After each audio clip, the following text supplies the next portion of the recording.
Tantor Audio, a division of Recorded Books, presents A Space for Us, a guide for leading Black, Indigenous, and people of color affinity groups, by Michelle Cassandra Johnson. Narrated by Michelle C. Johnson. Publisher's note: in this audio edition, you will hear references to figures present in the print and ebook formats of the book. Forward. I had the pleasure of meeting and sharing a co-facilitation role for a series of anti-racism workshops in 2018. Michelle and I both worked with white co-facilitators to lead these workshops. Meeting Michelle brought an incredible sense of solidarity, kinship, and relief. Knowing that I would share this experience with Michelle, another Black woman who did not carry the normalized, individualistic cultural expectations of white supremacy, I was excited. Michelle's approach to working with white supremacy is deeply embodied and spiritual. Her incredible experience, rigorous analysis, and liberation practice was deep and present. At the time, I was pregnant with my daughter and first child. My body was large, Black, woman, and pregnant. Being a Black pregnant facilitator was an embodied experience I had not expected.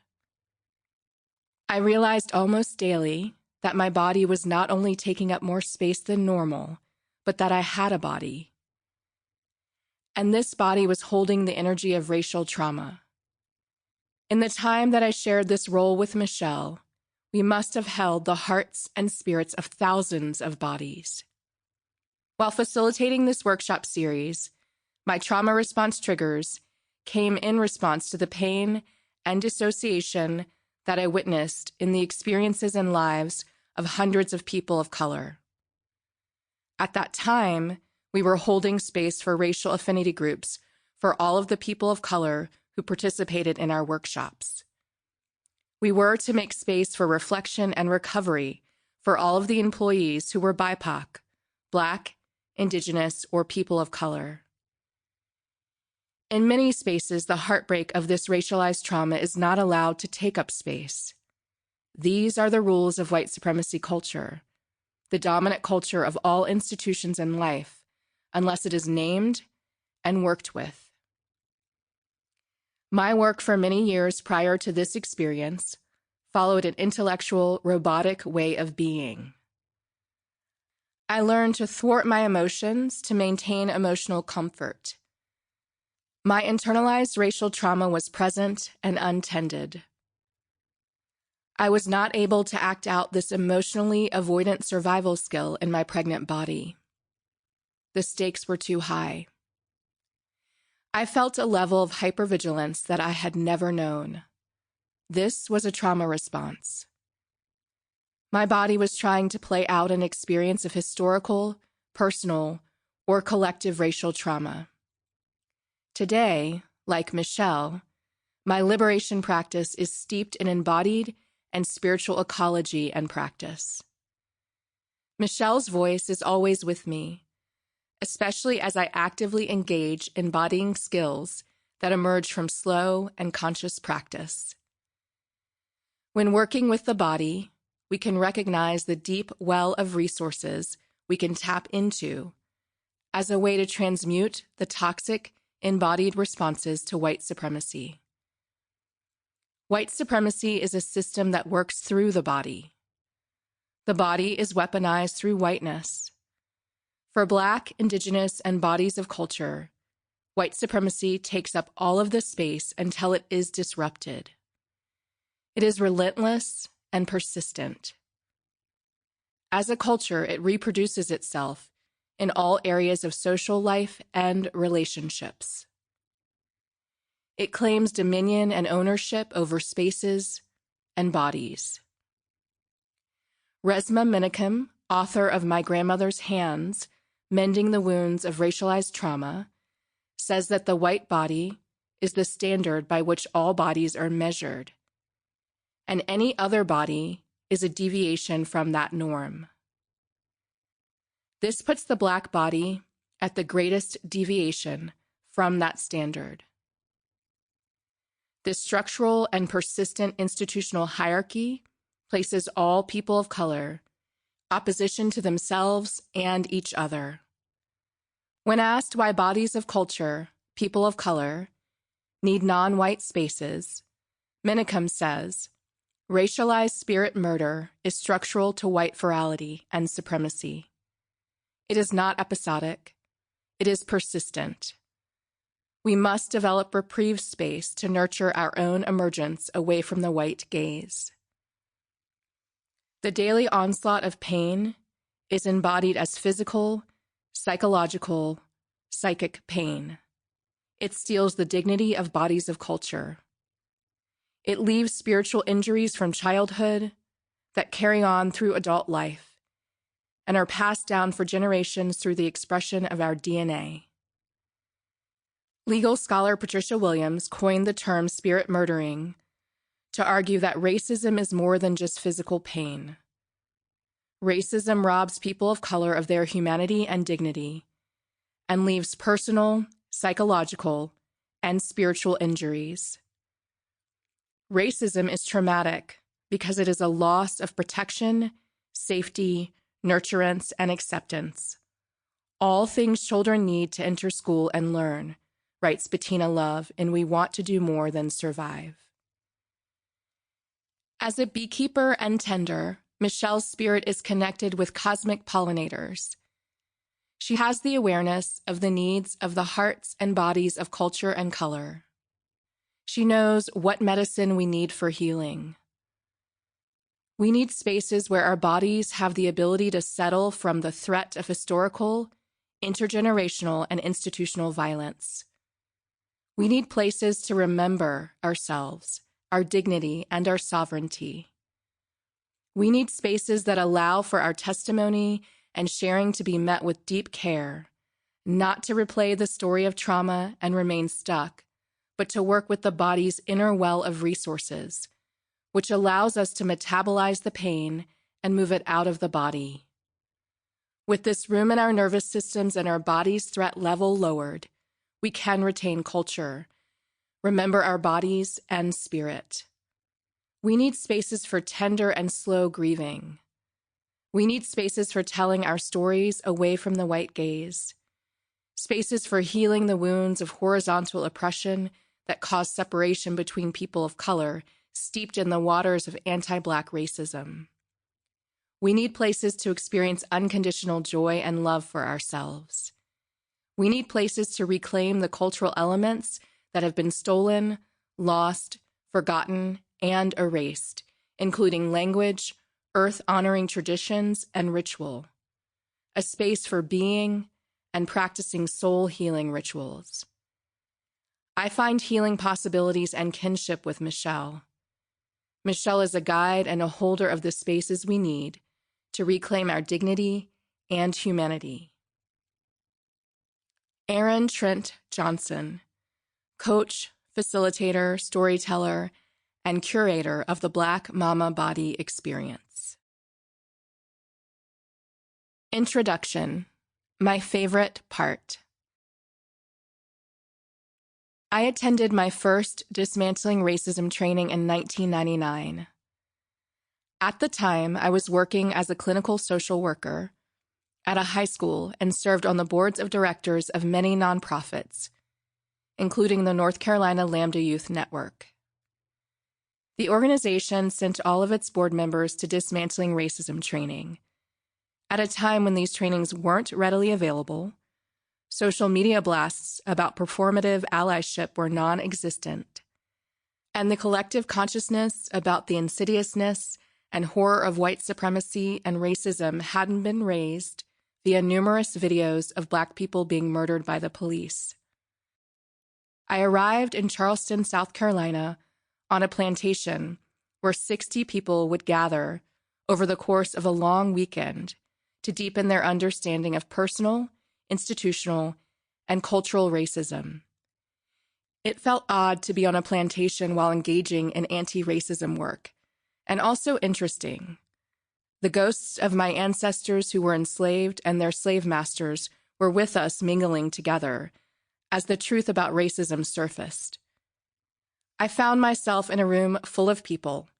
Half of them were Black, Indigenous, and people of color, BIPOC, mostly Black, and half white, spiritual leaders, LGBTQIA+ activists, and community organizers gathered in a circle to work together and across lines of difference to create racial justice. I had come to this training as a Black woman who had grown up in Richmond, Virginia, attending private school and a predominantly white college. While I understood racism and never denied it was real or was happening to me, before entering the circle, I didn't have the language to understand my experience of racism, nor a space to unpack how racism had impacted me so deeply and profoundly. We sat in a circle, moved through different activities, developed a shared language, reviewed the history of the race construct, and had heated and generative discussions. At a certain point in the workshop, I found myself consoling a white woman who was crying because of her new realization. She was implicated in perpetuating white supremacy and racism. She felt guilty and confused.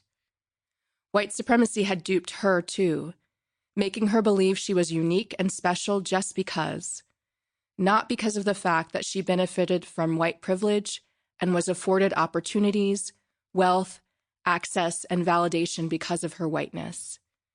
My humanness and compassionate nature were what guided me, and I didn't quite yet understand how my cultural conditioning and internalized racial oppression contributed to my caretaking role of her at the moment. One of the facilitators, Tema Oken, looked at me as I consoled the white woman and said to me, "She can take care of herself." Tema said this with firmness, but care.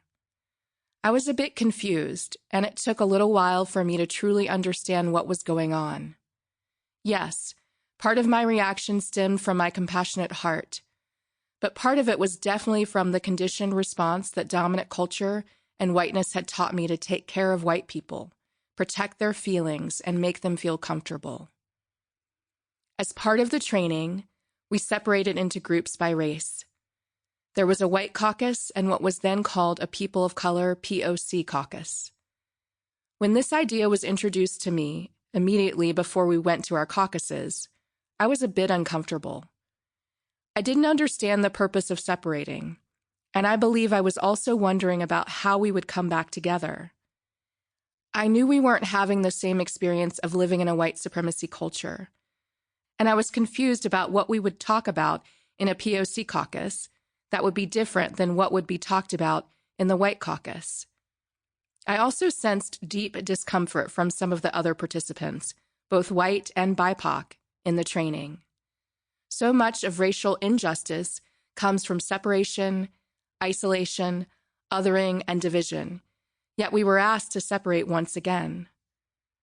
The group facilitator of the POC caucus, Bree, was a biracial woman who identified as Black. She opened our group by saying, "This is my favorite part of the training. It is wonderful to be here with you all." We proceeded to go around the circle for a check-in, where each participant was invited to share how they were feeling. I don't know what I said when it was my turn.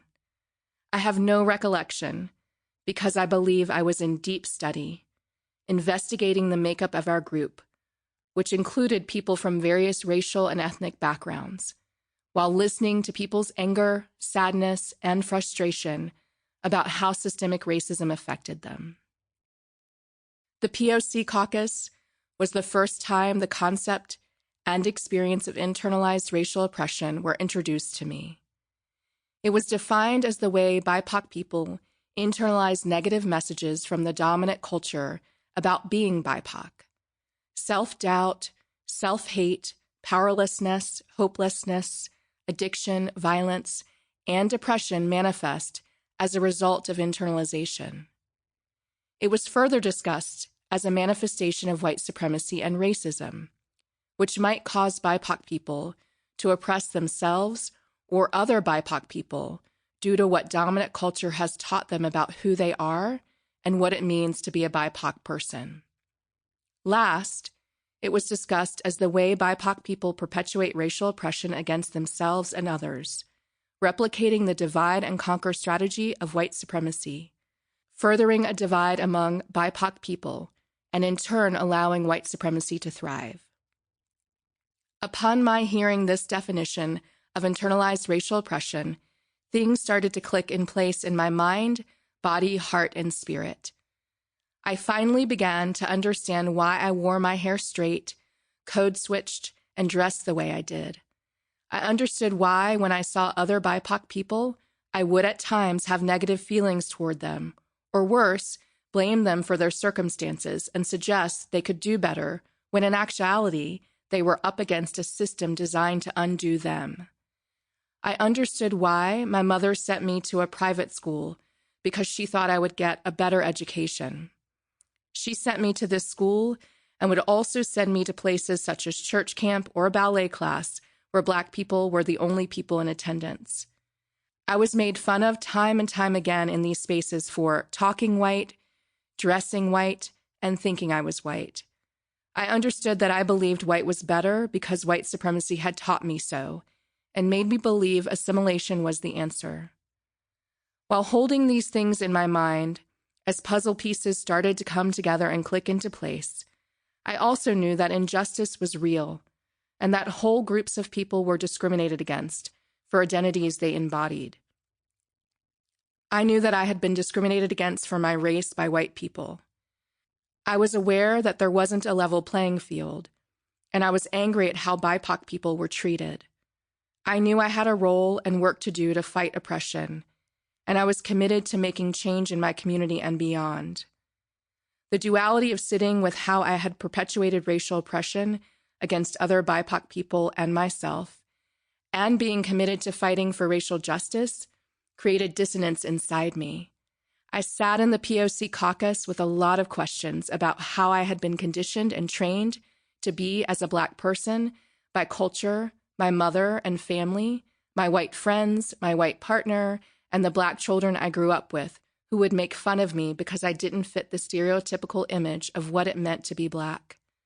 The experience of being in the POC caucus left me feeling curious about the work I and we as BIPOC people needed to do to heal the wounds and scars created by white supremacy and internalized racial oppression. After meeting in our caucuses, and later on that evening, we gathered together again as one large group for cultural sharing, which was quite a cultural experiment. The LGBTQIA+ activists shared about their work, while Black faith leaders shared how they were faced with the dynamics of intersectionality and things that made them feel quite uncomfortable. I saw sexual orientation and gender identity bump up against whiteness and racism. The white women's rights activists were faced with anger from Black women elders in the group because it was difficult for the activists to hold racism and sexism at the same time, while Black women had compounded oppressed identities by being Black and women. This experience raised questions about how we work across various lines of difference and maintain our shared humanity. Over the course of the weekend, I learned not only about white supremacy and racism, but also about what we internalize from the dominant culture about who we are. And I learned about the harm that this causes to us as individuals and to the collective. I left the training feeling excited and eager to share what I had learned with my partner, friends, and coworkers.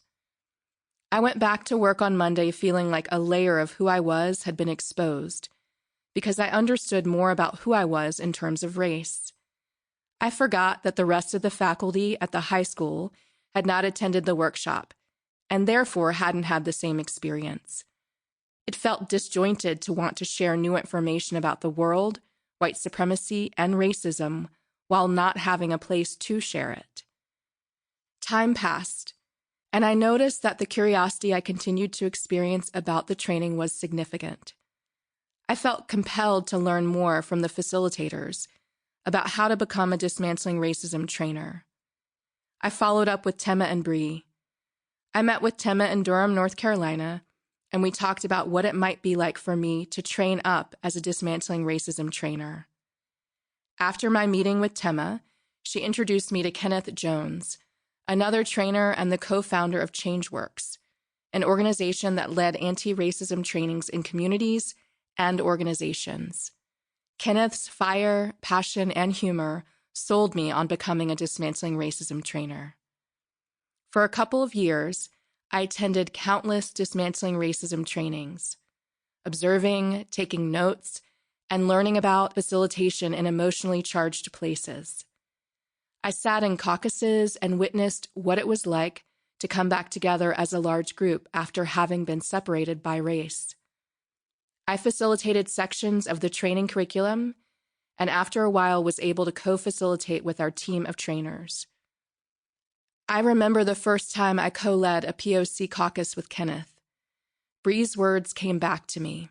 This is my favorite part of the training. At that moment, I offered these same words to the group. I understood that as BIPOC people, we were on the receiving end of racism, and were living in a culture that was hell-bent on annihilating us because of our race. I understood how whiteness could suck the air out of the room and center itself instead of caring for the people who have been most harmed by racism, BIPOC people. I understood why we needed a place to cry, scream, and heal. It all became clear to me, and from that point on, my favorite part of each training was the POC caucus. Even as a facilitator, it was the space I went to for healing and validation. I've been learning about and leading dismantling racism work since 1999. I have worked in organizations, corporations, and communities chipping away at white supremacy and its wrath. I understand white supremacy and its most effective strategy: divide and conquer. I've experienced BIPOC and white people taking collective action in spite of white supremacy and racism, in spite of internalized racial superiority and oppression. I have facilitated countless BIPOC caucuses, holding people's hearts as they try to unravel the toxicity white supremacy breeds. I've worked through moments of conflict and growth in caucuses. I have sat in my own space of inferiority and doubt due to what white supremacy says about who I am. And I have remembered who I truly am: a whole, divine, beautiful being, committed to collective action and our collective liberation. The need for a resource and guide to support BIPOC in sharing space together and centering their own healing is long overdue. A space for us, a guide for leading Black, Indigenous, and people of color affinity groups, is vital and necessary as we navigate the resurgence of the Black Lives Matter movement while white-bodied people try to figure out their right role in interrupting and dismantling racism. We continue to need spaces to heal and be as we are. We need spaces to witness one another and call each other in when internalized racial oppression has made us forget who we are. I wrote this book from my experience as a Black person and someone who is at the bottom of the racial hierarchy. If you are biracial or mixed roots, please know that some of what I offer in this book may resonate and some of it may not. Depending on your lived experience and proximity to whiteness, you may also choose to read a complementary resource focused on leading affinity groups for folks who identify as biracial or mixed roots. If you are more proximal to white and hence to social and institutional power because of your skin tone, or if more often than not people assume you are white, sometimes referred to as white passing, please listen to these words with an understanding that your experience as someone who is more proximal to power, because of the ability you have to pass as white if you choose, is different from my identity as a Black person. Because of my skin tone, there is no question that I am Black, which means I am racialized in all settings and all of the time. Because I do not have the lived experience of being able to pass as white, and as a Black person I am not adjacent to white in the racial hierarchy, I understand that my experience as a Black person is vastly different from your experience. I ask you to consider if you are the right person to lead a BIPOC affinity group. If you feel it is aligned for you to lead this kind of space, consider how you will speak to your identity in a BIPOC group. Later, I will share about how to hold space and facilitate, and I will share about holding a BIPOC space versus holding a space for a specific racial identity or ethnicity. If you are white and have chosen to listen to this book, I invite you to ask yourself why you have chosen to listen to it. If your reason feels aligned with values and principles rooted in dismantling racism, then you might choose to continue to listen. Please remember that I wrote a space for us for a BIPOC audience, and from my experience of being Black. I didn't write this for white-bodied people. If you are white, there are books and resources available for you to learn more about whiteness and how to hold space for other white-bodied people. A space for us is not one of these resources. I wrote this book for BIPOC people. We need a space for our own healing that isn't shrouded by whiteness, white-bodied people, and white supremacy. This guide is an offering from me to BIPOC people who want to work together for our sovereignty and liberation. The guide does not contain all of the answers. It does include tools, resources, validation, and a framework to better understand what white supremacy is doing to us as BIPOC people, and in turn, what we are doing to one another. It is a guide that my heart hopes is useful to many and helps us illuminate the pathway to freedom. A space for us includes wisdom from some amazing BIPOC space holders and facilitators. The appendix includes biographical information and ways to connect with the people I interviewed for a space for us, along with additional resources to support you. Chapter 1: White Supremacy, Racism, and the Four Foundations. If now isn't a good time for the truth, I don't see when we'll get to it. Nikki Giovanni. When I was a child and as I grew up, I didn't observe phrases like structural racism and white supremacy being used in the mainstream. I never heard these terms on the news, saw them on the cover or in magazines, or experienced them being brought up in casual conversation. When someone would mention these terms, it almost felt like the experience of hearing a whisper about a recent cancer diagnosis, as if whispering was going to dampen the intensity of one's illness. Throughout time, I learned that whispering didn't make cancer, racism, or white supremacy cease to be. Whispering about systems that are embedded in the foundation of how the U.S. came to be has exacerbated the idea that racism and white supremacy are taboo things to discuss and are meant to be hidden instead of acknowledged. Whispering functions as a tool of dominance and supremacy. We've whispered for long enough. White supremacy and racism are realities that affect us all. These systems of dominance and superiority have been seeded into the soil and have flourished over many, many years.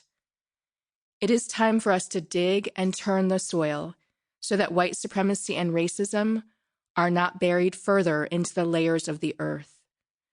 It is time for us to understand the toxic nature of white supremacy and racism. And it is time for us to deepen our understanding of how these toxins impact us as BIPOC people. Many years ago, a mentor of mine shared with me the steps one can take to raise consciousness and deepen understanding of a problem. Develop a shared language so you understand what you are talking about. Develop a shared understanding of analysis of the problem so you can strategize to interrupt, intervene, disrupt, dismantle it, and heal from the trauma the problem may be causing. And do not expect the problem to go away because you've engaged in one consciousness-raising opportunity. This wisdom has served me well in my more than 2 decades of leading anti-racism work.